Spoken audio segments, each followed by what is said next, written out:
On today's episode, we continue through Grimm's fairy tales with a story titled The Little Mouse, the Little Bird, and the Sausage.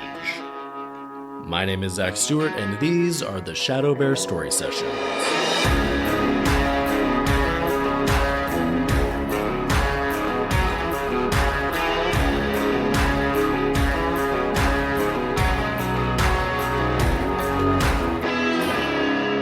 Welcome to the ShadowBear Story Sessions, the podcast about how folktales and fairy tales were way more fun and entertaining back when they were super dark and completely insane, before a bunch of movie studios decided that they should be more family-friendly.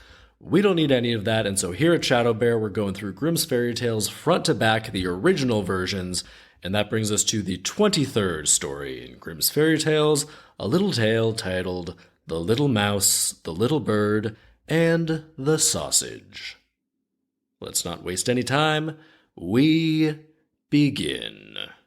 Once upon a time, a little mouse, a little bird, and a sausage came together and set up house. This is another one of these stories where a bunch of random, seemingly at odds cohabitants decide, hey, let's be roomies. And in this particular case, one of them isn't even a living thing. For a long time, they lived together in peace and happiness, and they managed to increase their possessions by a considerable amount. The little bird's job was to fly into the forest every day and bring back wood. The mouse had to carry water, light the fire, and set the table, while the sausage did the cooking. I can't tell if that's appropriate or if that's cruel, to make the sausage do the cooking. It's like making a pig eat pork. In any event, we continue.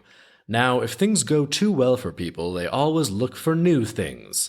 So one day, as the bird was flying about, he came upon another bird, and he boasted and told him about his superb situation. But the other bird called him a poor sap, because he had to do most of the work, while the other two friends had easy lives. For instance, after the mouse started the fire and carried the water into the house, she generally went to her little room and rested until she was called to set the table. The sausage stayed by the pot and kept an eye on the cooking, and right at mealtime he slid through the stew or vegetables to make sure everything was salted, seasoned, and ready to eat. As soon as the little bird came home and laid down his bundle, they would sit down at the table, and after finishing the meal they would sleep soundly until the next morning. Such was their glorious life. However, the little bird had been disturbed by what the other bird had said the previous day, and told his companions that he had been their slave long enough and was no longer going to be taken for a fool. I mean, all he's doing is going and getting some wood. He's a bird. He's just picking up a couple twigs, bringing them back. Doesn't sound like he's doing a great deal of work either. He wanted them to change and try another arrangement. No matter how long the mouse and the sausage vehemently argued against this, the bird dominated and insisted that they try a new way. So they drew lots, and it fell upon the sausage to get the wood. The mouse became cook, and the bird was to fetch water. Well, don't send the sausage out to get wood. He's going to get a bunch of dirt and twigs and a bunch of nasty shit all over himself. What happened? After the sausage went to fetch the wood, the bird started the fire, and the mouse put the kettle on the stove. Then they waited for the sausage to return home with the wood for the next day.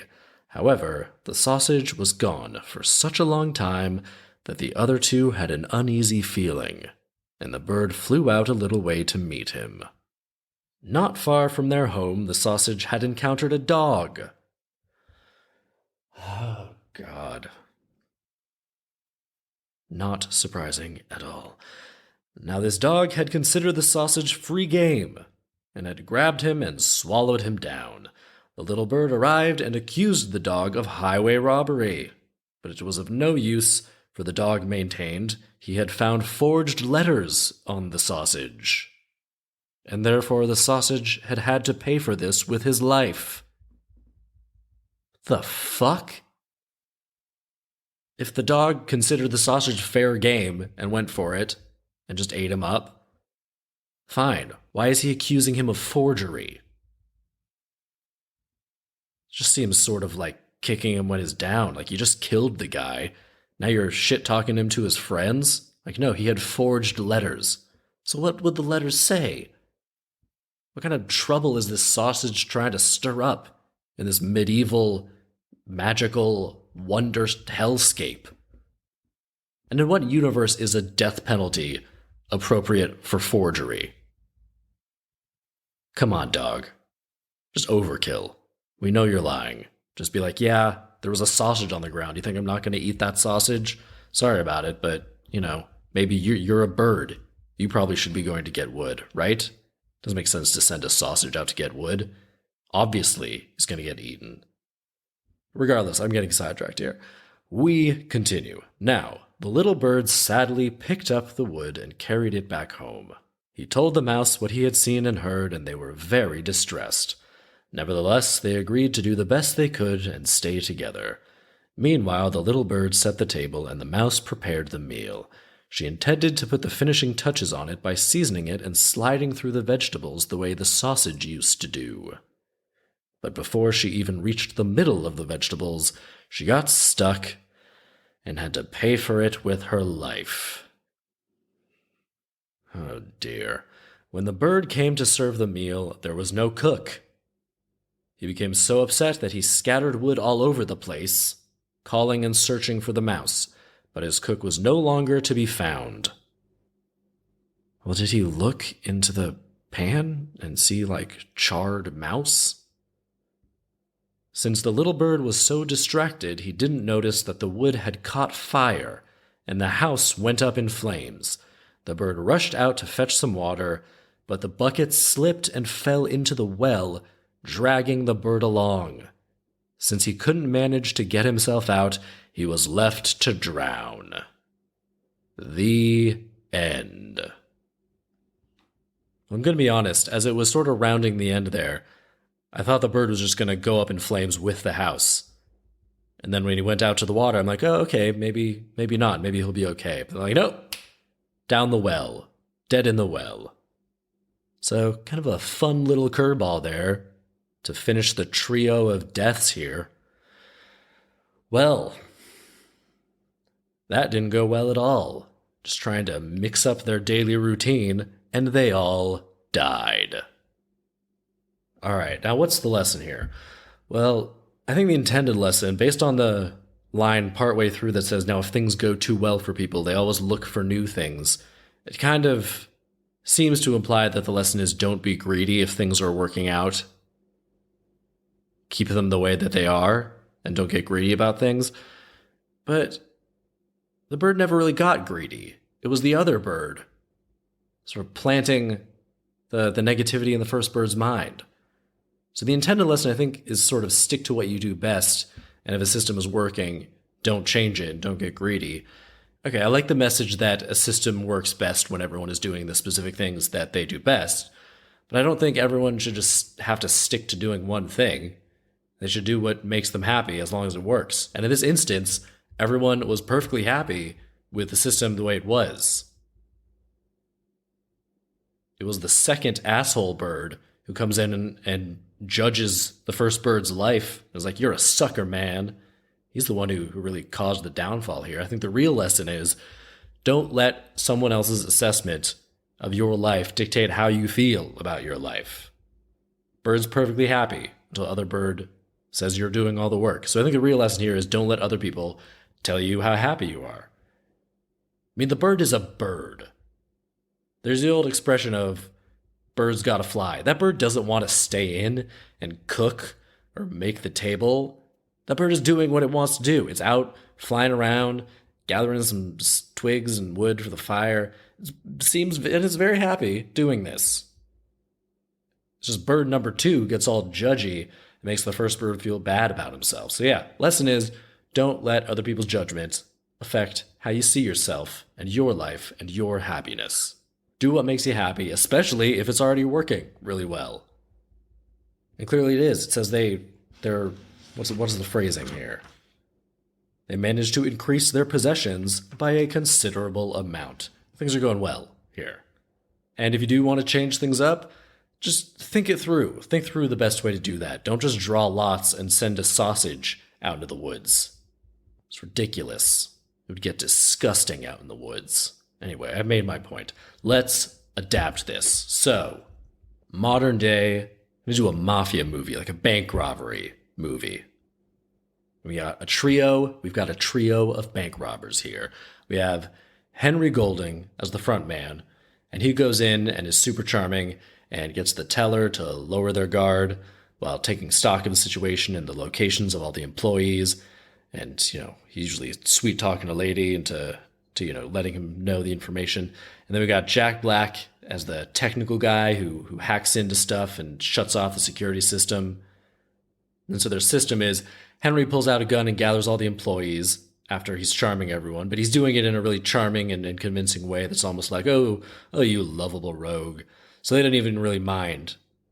It's like all those sort of classic westerns and those movies where you got the charming bank robber who they almost let him get away with it because he's so charming. And that's where Lupita Nyong'o, the safe cracker and locksmith, comes in. She opens the safe, if necessary, and then gets into all the lock boxes so they get both the cash and the jewelry and the stuff too. She's the lock picker and the safe cracker. And they get everything and then they get out of there. And so after a few hits of a few banks, the mafia figures out who they are. So they're like an independent sort of group. And then one day, a mafia operative played by Adrian Brody, he's kind of bird-like, and he slyly finds Henry Golding and sidles up to him at a bar, strikes up a conversation, and tells him he knows who he is and he knows what he does. And they talk about it for a while, and Brody says that he runs this town, and Henry Golding should be working for him. But Henry's like, no, we have an independent operation, got a good thing going here. He basically refuses to work with the guy. And so Brody is like, okay, fine, sure. He accepts this in a friendly way. And they continue talking. And then Adrian Brody's like, well, it sounds like you're the only one who's really in any danger. You've got to handle the gun. You've got to deal with the employees. If any of the employees decide to play hero, it's you who's got to put them down. So you're really the one putting yourself in danger.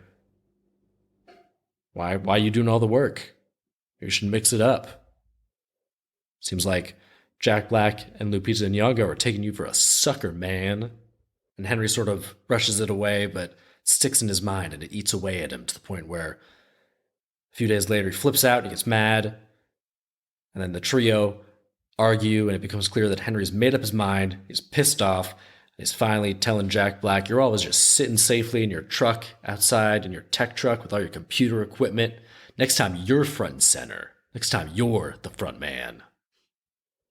And so the next time they're doing a job, and this time Jack Black is the lead guy. And he goes up to the counter and he tries to be all charming, but it just comes across as super weird and kind of creepy, which would honestly be hilarious to watch Jack Black just try to do all the Henry Golding, like charming, seductive moves with the bank teller, but they all just backfire and then security gets called over.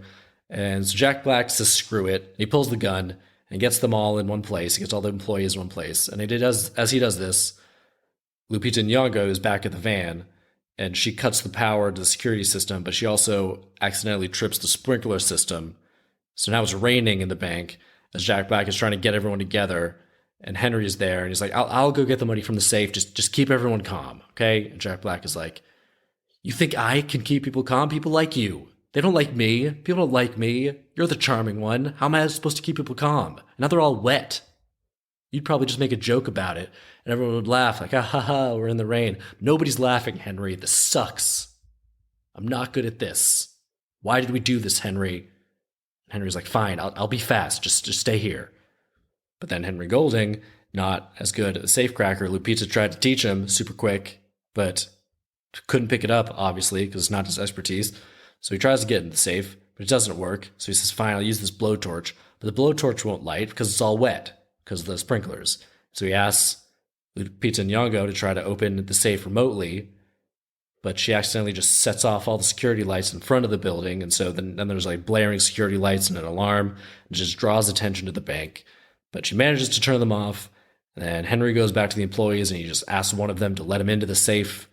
And the young woman, who would normally be charmed by him at this point, isn't charmed at all because the whole situation's going to hell. And Henry just looks ridiculous, but she's just like, fine, just so you'll all leave before this gets worse, before you accidentally shoot someone, I'll let you into the safe. So Henry gets into the safe, and he's about to start loading up the bags with the money. And so he drops all of his bags onto the ground to start loading them up when he's in the safe, at which point the blowtorch that he had been unsuccessfully trying to light hits the ground as he drops the bags, and then the blowtorch accidentally turns on and lights the big stack of cash on fire. So Henry Golding's jacket catches fire too, and Jack Black hears this and panics and runs in to help and sees just the whole giant stack of cash on fire and Henry Golding on fire, and the employees and security are following, and they watch as Jack Black just jumps around Henry Golding trying to put the fire out, and they're just staring at these two like, man, this is pathetic. What a terrible pair of bank robbers. And they finally put the fire out, and they're like, yes, we did it, don't worry everyone, put the fire out. And then the employees just close the door to the safe and just lock them in. And so the police get there, they storm in and arrest him. And Lupita Nyong'o is like, oh shit, just gonna quietly drive away here. But the police cars swarm the van and she's arrested as well. And we pull away from the shot of the van to see Adrian Brody sitting alongside a police officer in a detective's car. And we find out that Adrian Brody tipped off the police after Henry refused his deal, and he said what he said to intentionally sow discord among the group to bring some friction. So, they might not be as quick and as smooth, and to give a sliver of an opening so they'd be able to catch him. But he had no idea that they just completely fall apart into a total mess. And he makes some clever line about how Adrian Brody always gets what he wants in the end. He runs this town, Brody style. The end. So that's how I do it. That's how I would turn this medieval tale about a mouse and a bird and a little sausage into a bank robbery flick, which would be pretty fun. I'd watch it. I'd watch the shit out of that movie. And yeah, that will do it for this week's episode. Come on back next week for a story titled Mother Hole. Hole is spelled with 2 L's. Don't really know what's going on there, but we'll find out next week. Thank you so much for listening. Don't forget to rate, review, subscribe, all that good stuff. Hit me up with your own adaptation ideas on Twitter, on Instagram. I don't really check the Instagram, to be honest, and I'm terrible at Twitter, but send them over to me. Would love to see them. You can also check out the website, ShadowBearStorySessions.com. You can donate there, you can contact me, give some feedback, your favorite sections, your favorite adaptation. Love to hear from you. We'll be back next week with Mother Hole. My name is Zach Stewart, and these are the ShadowBear Story Sessions.